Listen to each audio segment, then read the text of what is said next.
Exercise number 1 है हमारे पास 5.1। Work done is maximum when the angle between the force and the displacement is.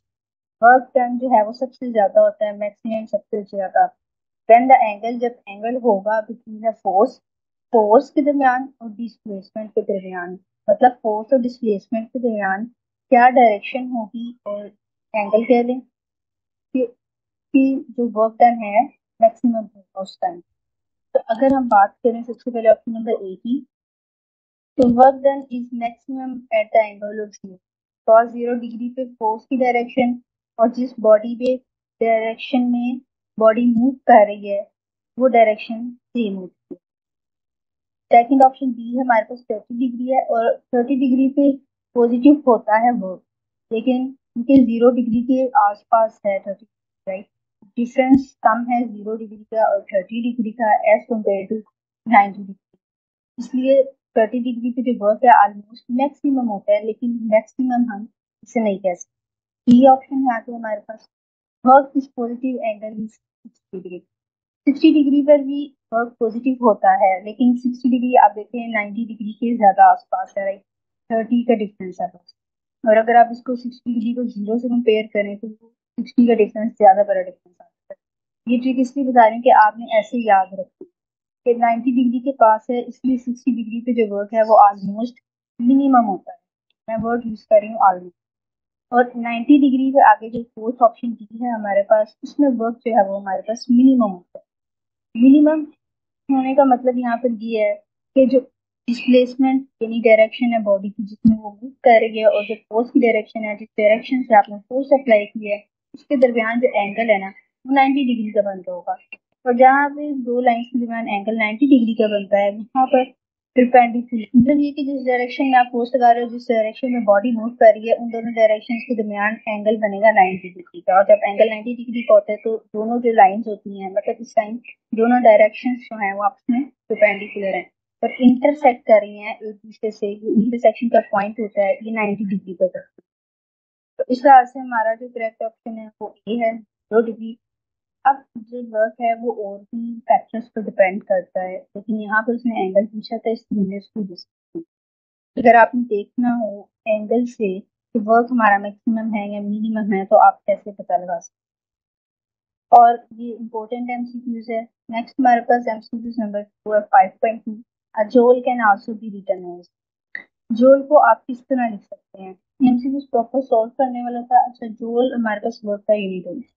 अब जो उसमें options दिए हैं उसमें से आपने बताना है कि वर्क का यूनिट जोल के अलावा और क्या हो सकता है, तो उसको हम प्रॉपर प्रूव करेंगे, उसके फॉर्मूला से डिराइव करेंगे। तो जब मैंने वर्क का फॉर्मूला मेंशन कर लिया, मेरे पास formula is force multiply displacement का यूनिट होता है मीटर, और डिस्प्लेसमेंट की जगह मैं मीटर लिख सकती हूँ। ठीक, वो work is equal force multiply metre. और मीटर का सिंबल होता है एम, मैं इसको एम भी लिख सकती हूँ। Work is equal force multiply M. तो फर्स्ट स्टेप तो इजी था। अब यहाँ पर मैंने मेंशन किया है यूनिट टू फोर्स। अब ये कैसे आया है इसको जरा सोचना चाहिए, समझ आ जाएगी आप। फर्स्ट स्टेप, ओके, फोर्स में मास बराबर होता है, मास में किलोग्राम है। अब मास को हमने इसकी जगह हम केजी लिख सकते हैं। ठीक, अब मास जो है हमारे पास बेस क्वांटिटी है और जो डिराइव क्वांटिटीज होती हैं उनका फार्मूला में हम निकालते हैं उनका यूनिट। लेकिन जो बेस क्वांटिटीज होती है उनका यूनिट भी डिफाइंड होता है बाई एस, जो इंटरनेशनल सिस्टम ऑफ है। और ये बेस क्वांटिटी इसलिए मास को स्टेप एक्सीलरेशन की डिराइव क्वांटिटी है ना, तो यूनिट हम इसको फॉर्मूले से डिराइव करें। एक्सीलरेशन पे यहाँ पर मैंने मेंशन कर दी कि बराबर है metre over second square. Acceleration का फॉर्मूला होता है कि एक्सीलरेशन बराबर होती है change in velocity over time. Okay, और वेलोसिटी भी आपको पता है डिराइव है, तो वेलोसिटी भी बराबर होती है डिस्प्लेसमेंट ओवर टाइम को। यूनिट डिराइव करने की जो क्वांटिटीज होती है ना उनकी जगह हम यूनिट लिख सकते हैं। जैसे डिस्प्लेसमेंट और टाइम का डी ओवर टी था, इसकी जगह मैं इनका यूनिट मेंशन करने लगी हूँ। आप देखेंगे पहले मैंने इनका सिंपल ऐड किया, डिस्प्लेसमेंट का डी, टाइम का मैंने टी ऐड कर दिया। अब डी का जो यूनिट है वो मीटर है, वो मैंने मेंशन किया, और टाइम का जो यूनिट है वो सेकंड है, वो मैंने मेंशन कर दिया। ठीक है, टाइम का यूनिट इज इक्वल सेकंड है। अब नेक्स्ट मैंने ये बताया है कि एक्सीलरेशन का जो हमारे पास स्टेप था ये एक्सीलरेशन बराबर थी वेलोसिटी की, और इसकी जगह मैंने वेलोसिटी पे यूनिट लिख दी, देखिए एम ओवर एस, और ये मैंने मेंशन कर दिया। और अगर टाइम के बराबर थी तो टाइम का यूनिट मैंने एस मेंशन कर दिया। अब नेक्स्ट यहाँ से स्टेप समझने में सारी वैल्यू जो है वो आपने सॉल्व कैसे करना है, तो बहुत ही सिंप्लीफाई कर दिया मैंने। सबसे पहले स्टेप में मैंने दिखाई, ये देखिए, ये एम ओवर एस है, मैंने एम ओवर एस ऐसे लिखा। ये एस की वाइट में था, राइट का साइन लगाकर मैंने एस को मेंशन कर दिया। अब स्टेप 2 में मैंने क्या किया, मल्टीप्लाई में कैसे चेंज करना है, मल्टीप्लाई में कैसे चेंज करेंगे, डिवीजन के साइन, जब डिवीजन के साइन मल्टीप्लिकेशन में चेंज होगा, पहले तो एस के नीचे वन प्रेजेंट है, सारी की सारी वैल्यू वैसे ही, और वन नीचे लगा। अब इन दोनों वैल्यू, डिवीजन के आगे वाली वैल्यू डिवीजन के साइन के राइट हैंड साइड वैल्यू करते हैं, यानी ऊपर वाली नीचे और नीचे वाली ऊपर, तो न्यूमिनेटर में वैल्यू डिनोमिनेटर बन जाती है, और डिनोमिनेटर वैल्यू डिनोमिनेटर वाली बन जाती है। न्यूमिनेटर डबल हो जाते हैं, डिनोमिनेटर नीचे वाले, और यही मैंने किया, ऊपर वाली नीचे, नीचे वाली ऊपर। जब आप ये स्टेप करोगे तो दरमियान वाला जो साइन है वो मल्टीप्लिकेशन में चेंज होगा। अब सिंपली मैं दोनों को मल्टीप्लाई कर दूंगी, क्योंकि मल्टीप्लिकेशन है, अब ये एलसीएम हो रहा है यहाँ, मल्टीप्लिकेशन के एलसीएम डिनोमिनेटर से न्यूमिनेटर से, मतलब ऊपर वाली से आमने सामने मल्टीप्लिकेशन, और मल्टीप्लिकेशन, और आप क्रॉस भी कर सकते हैं, मतलब एम को वन से मल्टीप्लाई किया, एम आ जाएगा, एस एस से मल्टीप्लाई करेंगे, एस स्क्वायर हो जाएगा। यही हमारा फाइनल आंसर है। ये हमारे पास एक्सीलरेशन का यूनिट आ चुका है। आप यूनिट को कई तरीके से लिख सकते हो, कई मेथड्स हैं, जैसे मैंने यहाँ पर एम बार लगा के कवर में लिखा हुआ है, फिर हमने एक्सीलरेशन कैसे भी लिखा हुआ है, एम डॉट एस, मतलब ये आपकी मर्जी है, चाहे आप मल्टीप्लाई लगा के लिखते हैं या और ये इसी तरह भी लिख सकते हैं आप, जिस भी मेथड से आप यूज करते हैं, ऐसे भी लिख सकते हैं इसको, इससे भी लिख सकते हैं, लिख सकते हैं। डॉट बेसिकली यहाँ पे मल्टीप्लिकेशन कर है।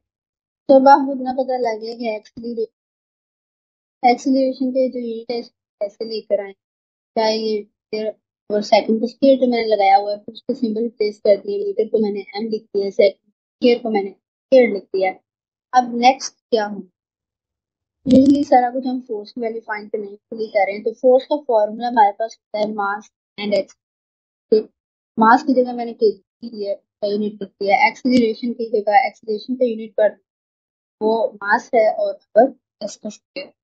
अब हमारे पास फोर्स का यूनिट भी आ चुका है, तो ये फाइनल हमारा पॉइंट है। उसके बाद डिस्प्लेसमेंट को तो डायरेक्टली हम कर, तो अब हमारा नेक्स्ट स्टेप ये होगा कि वर्क को दोबारा से फॉर्मूला मेंशन करेंगे ताकि आपके पास, so work is equal force multiply m, displacement की जगह मैंने एम पुट कर दिया, मैं फोर्स की जगह पुट करूंगी। ये देखेंगे इस स्टेप में अब मैंने फोर्स की जगह जो वैल्यू आई थी यूनिट की वो पुट कर है, इसको ये लिखने के लिए किलोग्राम मल्टीप्लाई एम से हो रहा है, और ये स्लैश जो आपको फॉरवर्ड स्लैश कहते हैं स्क्वायर डिवीजन का साइन है, तो मैंने इसको दोबारा इस फॉर्म में बता सके।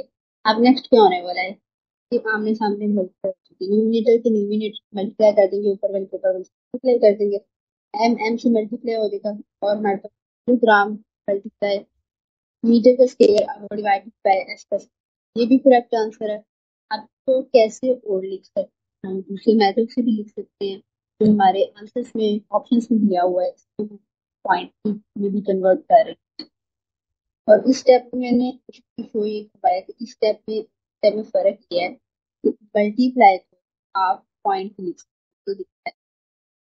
और नेक्स्ट आपको मैंने बता दिया किलोग्राम मीटर का स्क्वायर एस के नीचे डिवाइड हो रहा है, तो जब ये ऊपर आएगा यहाँ पे फिर आके माइनस, अगर डिवीजन में अगर ये स्टेप हुए तो ऊपर आके जो है वो पावर माइनस की हो जाती है। इस तरह भी लिख सकते हो आप, इस तरह भी लिख सकते हो, भी लिख सकती हो, इन तीनों में से जिस मेथड से लिखो करेक्ट है, लेकिन आपकी एमसीक्यू के ऑप्शन में इस मेथड से लिखा तो मैं प्रेफर ये, तो this option D is the correct answer, ये मैंने आप। नेक्स्ट हमारा एमसीक्यू नंबर 5.8 है, S the unit of power is, power का जो इंटरनेशनल स्टैंडर्ड में यूनिट है वो आप, तो हमारे पास क्वेश्चन नंबर सी में है वॉट सी, और नेक्स्ट हमारे पास MCQ नंबर 5.4 है the power of a water pump 2 kilowatt amount of water it can raise in 1 minute to a height 5 metre. एक वाटर का पंप है जो पानी है तो उसके पास उसकी पावर कितनी है 2 किलोवाट मुराद 2000। आपने बताना ही है कि कितनी पावर से वो 5 मीटर की ऊंचाई पर 1 मिनट के अंदर यानी 60 सेकंड्स के अंदर कितना पानी जो है वो पंप कर। ये भी न्यूमेरिकल उसने हमसे कुछ दिया हुआ प्रॉपर सोल्व करने वाला सॉल्व कर। पहले मैंने गिवन डेट जो था वो लिख दिया पावर मेरे पास वाट है किलो 10 रेज़ पावर 3 होता है इसलिए मैंने किलो की जगह 10 रेज़ पावर वाट और अब 2 को मल्टीप्लाई करें 10 रेज़ पावर तो वो 1000 वाट राइट। किलो 10 पावर 3 होती है बेसिकली किलो को 1000 कहते हैं किलो को आप 1000 की लिख सकते हैं। नेक्स्ट मेरे पास टाइम था 1 मिनट 2 सेकंड होते हैं वो लिखते हैं आप में हम टाइम को सेकंड में यूज करते हैं जितना भी टाइम दिया कि आपने सेकंड कन्वर्जन कर लिया। नेक्स्ट में हाइट 5 पे मैंने मेंशन कर दिया बाद फार्मूला यूज करेंगे जितना पानी वो पंप करेगी उसका वो वर्क डन होगा। और यहाँ पर आप देखेंगे मैंने पावर लिखा है वर्क टाइम। नेक्स्ट आप टाइप में आपके सिंबल कर सकते लेकिन पहली दफा मैं आपको कंप्लीट बाद अब वर्क फाइंड करना है मैंने तो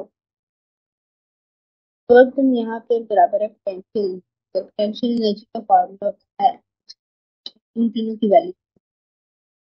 सबसे पहले मैं वैल्यू को पुट करूँ यहाँ पर इस तरह यूज हो रहा है कि यूज हमने पावर का फार्मूला है पावर हमारे पास given है और टाइम भी हमारे पास गिवन है और वर्क हमारे पास गिवन है लेकिन वर्क जो है वो यहाँ पर बराबर है पोटेंशियल एनर्जी। सबसे पहले हम वर्क पावर का फार्मूला यूज करते हैं पावर की वैल्यू हमारे पास गिवन है टाइम की वैल्यू हमारे पास गिवन है लेकिन यहाँ पर जो वर्क है वर्क बराबर है पोटेंशियल एनर्जी। पोटेंशियल एनर्जी का फार्मूला होता है एमपीएच तो वर्क एमपीएच में अब हमारे पास एज की वैल्यू भी है हमारे पास वैल्यू भी है जी की वैल्यू को देकर नहीं पहले वैल्यू हमें पता हो। जी ग्रेविटेशनल वैल्यू होती है ये अर्थ पे डिफरेंट होती है मून पे डिफरेंट होती है मतलब डिफरेंट प्लैनेट्स पे डिफरेंट होती है। अर्थ के भी मुख्तलिफ हिस्सों में अगर आप थोड़ा सा आगे जाओ अर्थ से थोड़ा सा दूर चल जाओ तो ये आहिस्ता आहिस्ता स्लोली डिफरेंट होती जाती है राइट। अब हम अप्रोक्सीमेट उसकी वैल्यू है वो लेते हैं हम और जी की अप्रोक्सीमेटली जो वैल्यू है ना वो अर्थ पर 10 ली जाती है एग्जैक्ट नहीं है ये अप्रोक्सीमेट वैल्यू है मतलब राउंड ऑफ करके इतनी हो जाती है। जिस जिसकी वैल्यू है आपके पास आप उसकी पुट कर दोगे और बाकी जितनी भी बच जाएंगी हम वो चीज वैल्यू फाइंड कर लेंगे। यहाँ पर आप देखेंगे एज की वैल्यू मेरे पास 5 थी वो मैंने पुट कर दी जी की वैल्यू मेरे पास ये 9.8 है ये पुट कर दी। मास हमारे पास मास की वैल्यू नहीं है उसके पास नहीं लिख देंगे और टाइम हमारे पास 60 सेकंड्स है वो मेंशन कर दिया है। पावर मेरे पास 2000 है वो मैंने मेंशन कर दिया। ये मैंने लेफ्ट हैंड साइड दिखाया हुआ है कि 2000 मल्टीप्लाई 60 करेंगे तो आप 120,000 आ जाएगा 1,30,000 और 9.8 को मल्टीप्लाई 5 करेंगे तो आप 49 आ जाएगा और ये मैंने राइट हैंड साइड वाली वैल्यू दिखाई हुई है। यहाँ पर मैंने एग्जैक्ट वैल्यू जो है ग्रेविटेशन एक्सीलरेशन की तो लिखा है जो कि 9.8 है। आप चाहें तो राउंड ऑफ 10 भी लिख सकते हैं अगर आपको 9.8 याद नहीं है क्योंकि अक्सर वो मेडिकल में देखा जाता है अक्सर नहीं देखा जाता। मल्टीप्लिकेशन करके जो वैल्यूज आई है उन दोनों को मैंने पुट कर दिया है। अब 1,20,000 अब मैंने m की वैल्यू फाइंड करनी है तो जो फाइंड करना है उसको मैंने कुछ कर सकती 49 इधर मल्टीप्लाई हो रहा है लेफ्ट हैंड साइड पे जाती है बाईं तरफ जाती है डिवाइड हो जाएगा और यही मैंने नेक्स्ट स्टेप में किया जब आप 1,20,000 को डिवाइड 49 करेंगे तो आपका अप्रोक्सीमेटली इतना साइन होता है ना ये अप्रोक्सीमेटली का होता है। ये जो हम ऊपर यूज कर रहे होते हैं वो एक्चुअल का साइन होता है। This is equal sine and this is approximately sine. अगर आप 9.8 की जगह 10 वैल्यू पुट करेंगे जी ग्रेविटेशनल एक्सीलरेशन की तो हो सकता है आपका आंसर थोड़ा सा डिफरेंट आ जाए इसलिए मैंने बता दिया पहले कि अप्रोक्सीमेटली वैल्यू हमारे पास सही है 448.98 किलोग्राम। यहाँ पर मैंने बताया कि आपका आंसर लीटर्स में कैसे आएगा किलोग्राम में तो आपका मास आ गया तो 1 किलोग्राम ऑफ वाटर अप्रोक्सीमेटली जो होता है 1 लीटर के बराबर होता है ऑलमोस्ट बराबर होता है पूरा एग्जैक्टली तकरीबन बराबर होता है एग्जैक्टली नहीं। उसके बाद वॉल्यूम अप्रोक्सीमेटली 2449 लीटर्स है हमारे पास, क्योंकि हमारा मास इतना आया था ना। अगर मास इतना है तो इट मींस अप्रोक्सीमेटली इतने लीटर्स होंगे। हम एक वैल्यू नेक्स्ट कैसे जा रहे हैं, आप पूछोगे राउंड ऐसे हुआ तो मैं इतना कहूंगी कि पॉइंट के बाद की वैल्यू देखो 98 है, इसको 100 है। जब 100 होगा तो ये 8 9 में कन्वर्ट हो जाएगा, 1 उधर कैंसिल हो जाएगा और ये 0 0 हो जाएगा, इतनी वैल्यू बचेगी। वही मैंने यहाँ पर मेंशन किया है, 2449 हो जाएगा, क्योंकि अब आपके एमसीक्यू के ऑप्शन में ये आंसर था। उसमें 49 को ऊपर वाला जो 50 है हाफ है उसको इग्नोर किया हुआ है। वैसे तो ये 2449, लेकिन यहाँ पर उसने 2400 ही कंसीडर किया है और 2400 लीटर्स वाले वहाँ पे है। नंबर बी हमारे पास करेक्ट आंसर है। नेक्स्ट हमारा एमसीक्यू नंबर 5.5 है। A bullet of mass, एक गोली जिसका भार 0.05 किलोग्राम है, ये अप्रोक्सीमेटली ना ये 500 ग्राम हो जाता है द स्पीड ऑफ 300 मीटर पर सेकेंड। स्पीड कितनी है, रफ्तार इतनी है 300 मीटर पर सेकंड। एक सेकंड में 300 मीटर वो कवर कर लेती है, इतनी उसकी रफ्तार है। और उसका मास कितना है, आधा किलो।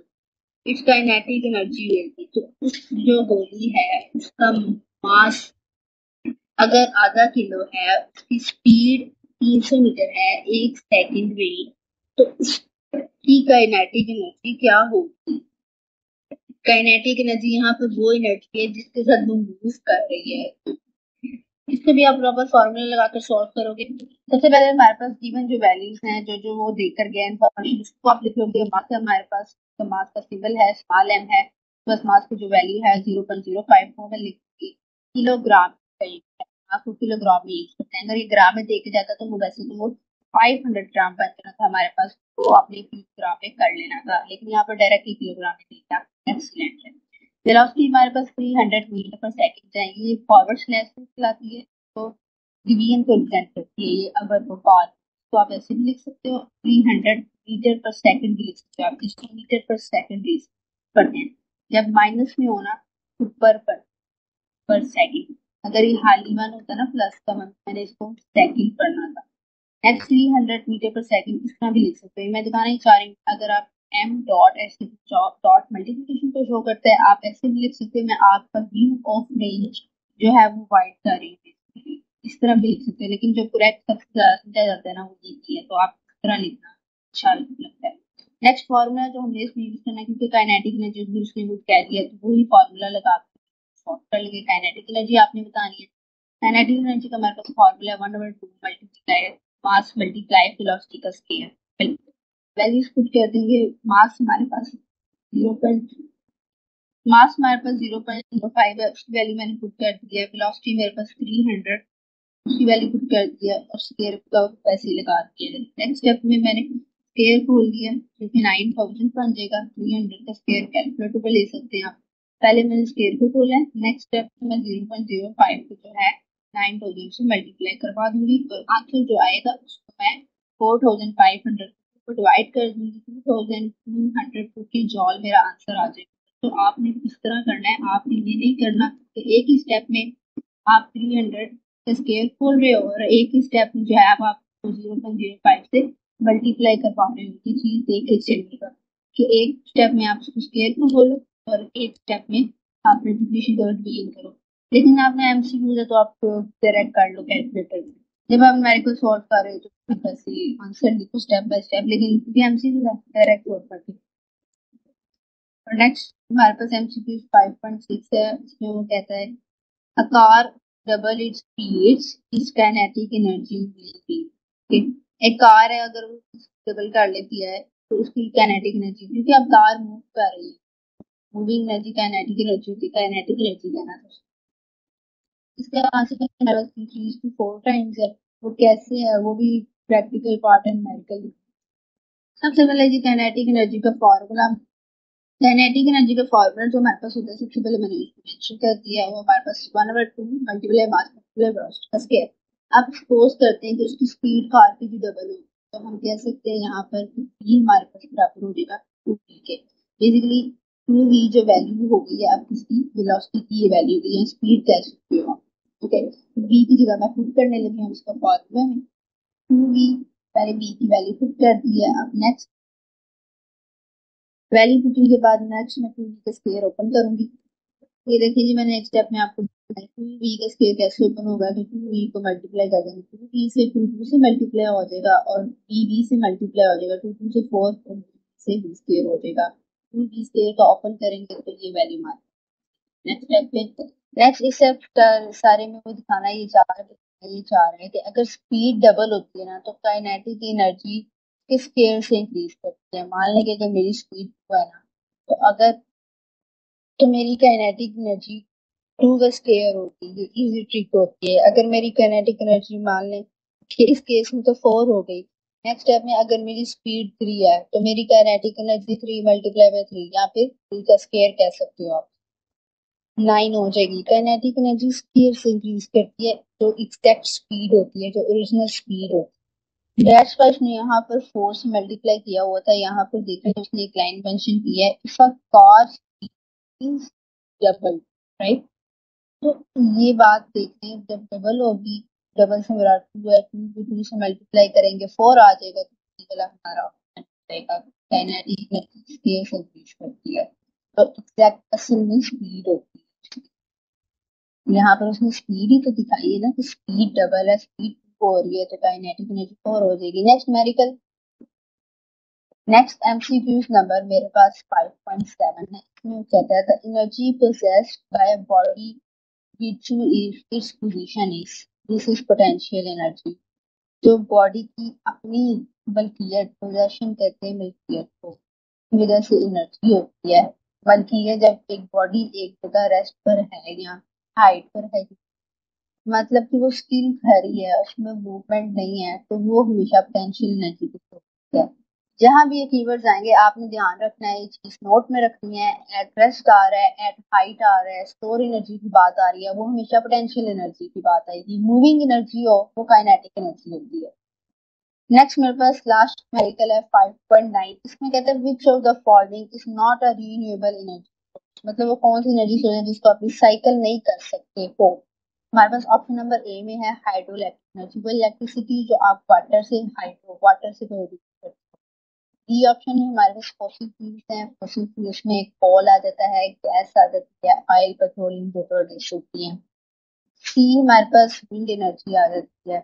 विंड एनर्जी वो एनर्जी जो आप विंड टरबाइन से प्रोड्यूस करते हैं, वो एनर्जी होती है जो आप मूविंग विंड की वजह से प्रोड्यूस कर रहे होते हो। नेक्स्ट डी ऑप्शन में हमारे पास सोलर एनर्जी है जो हम सन से हासिल करते हैं।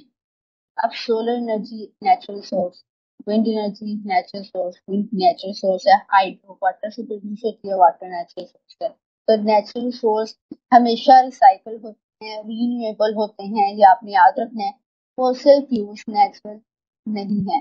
नेचुरल प्रोसेस से बनते हैं, ये बनते हैं डेड एनिमल्स, डेड प्लांट से बनते हैं। जब वो बरीड हो जाते हैं, जब वो प्रेशर में अंडर उनको रखा जाता है, जमीन के नीचे जाके प्रोड्यूस होते हैं। और ये बहुत बहुत स्लो प्रोसेस है, 500 मिलियन प्लस ईयर लग जाते हैं। तो पता नहीं तब तक इंसानियत जिंदा भी रहना है कि नहीं। इसलिए इसको नॉट रीन्यूएबल एनर्जी सोर्स या नॉन रीन्यूएबल एनर्जी सोर्स समझा जाता है। और फॉसिल फ्यूल्स आज के दौर में मेन जो होते हैं, बाकी इनकी जो प्रोडक्ट्स डिराइव होते हैं ना, की वजह से इनका बहुत ज्यादा यूज है। जैसे आप पेट्रोल ले लें, इसकी कीमतें इसीलिए बढ़ रही हैं। इंडस्ट्री में, food में, पैकेजिंग, हर जगह फॉसिल यूज है। जितनी तेजी से आज दुनिया इसको इस्तेमाल कर रही है ना, इसके खत्म होने का खदशा बहुत करीब है। इसलिए आप देखते हैं दिन ब दिन कीमतें बढ़ती हैं। Next medical next MCQ number 5.8 है मेरे पास। इसमें भी प्रैक्टिकल है, मतलब सॉल्व करने वाला है, न्यूमेरिकल मेथड। पहले रीड करते हैं। कहता है मैग्नीट्यूड ऑफ